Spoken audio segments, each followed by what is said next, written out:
This fall, Washington voters will decide the future of the state by voting yes on November's ballot initiatives. Today, we're talking about I-2124, making the state-run long-term care program optional for workers. If you've been a caregiver for a loved one who needs continuous assistance, you understand the importance of being able to provide and afford high-quality long-term care. The people who receive care aren't just a number in some program. It's your mother who spent her life caring for you, your significant other who you can no longer provide sufficient support for, or your brother or your child who requires daily check-ins from a healthcare professional. Our loved ones deserve to have their every need taken care of. They shouldn't wonder if they'll be able to find a ride to the doctor, have access to life-saving prescriptions, or be concerned that they might outlive their long-term care. There are countless considerations to make when finding the best care for our loved ones, and we all want to make sure that whoever's caring for them shows as much compassion as we would. All those concerns and more were supposed to be addressed by the state's long-term care program. By pooling all Washington state workers into a single program, the state legislature told us we shouldn't have to worry about our loved ones receiving top-tier care. Unfortunately, for most Washingtonians, that's not the case at all.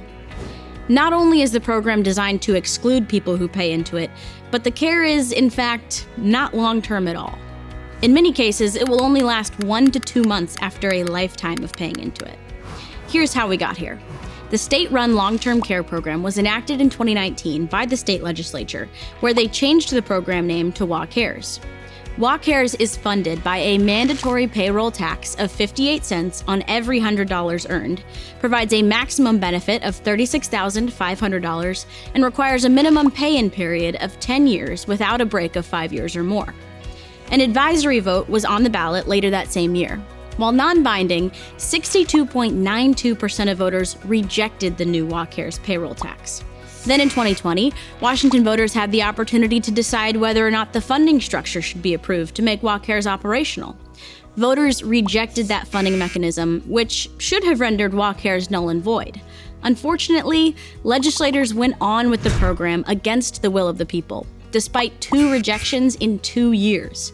And because Washingtonians voted down the funding structure, the program was in debt before it even began. The state actuary said WA Cares needed an additional $15 billion of revenue to cover its 75-year solvency expectation. The backlash from voters against the long-term care program was so decisive, Jay Inslee delayed implementation of the program until July of 2023. At the same time, legislators gave workers a 6-month window of time to opt out of the state-run program after purchasing private long-term care insurance. Nearly 500,000 workers opted out in that time period. But when that window closed, no other exemptions were allowed.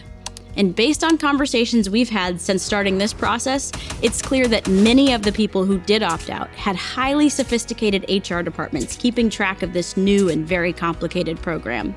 Now, regardless of personal health care needs, nearly all workers are forced to pay into a program that they may never benefit from. This begs the question. If WA Cares is such a great program, why is it mandatory? It's because the program is so flawed, it requires people paying in who won't receive benefits. Now, if a private insurance company knew you would never be eligible to receive a benefit, but they still charged you, that would be called insurance fraud. When the state does it, it's called WA Cares.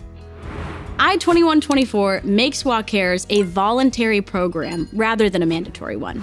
This is clearly a popular idea because based on the state's own projections, hundreds of thousands more are likely to opt out as soon as I-2124 passes in November and WA Cares becomes voluntary.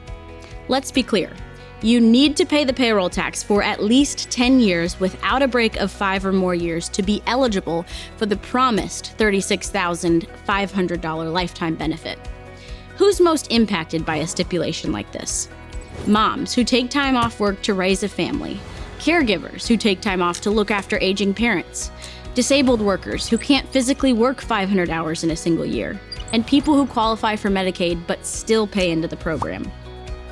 Now it's time for everyone's favorite topic, government math.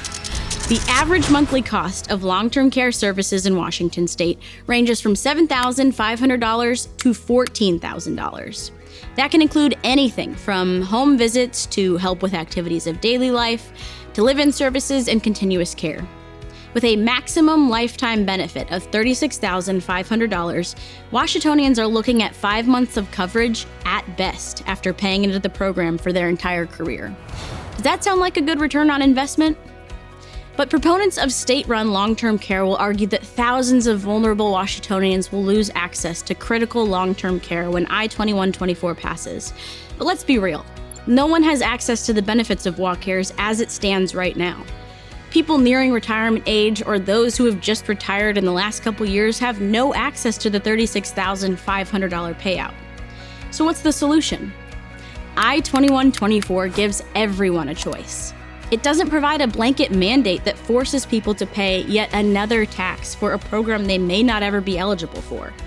And if you think the state-run long-term care program sounds like a good idea, you're welcome to keep paying into it. I-2124 offers people the opportunity to opt out of the state-run program and choose a plan that better suits their needs and their bottom lines. This November, vote yes, pay less with I-2124. Give workers a choice in their healthcare coverage, and let's fix what's broken.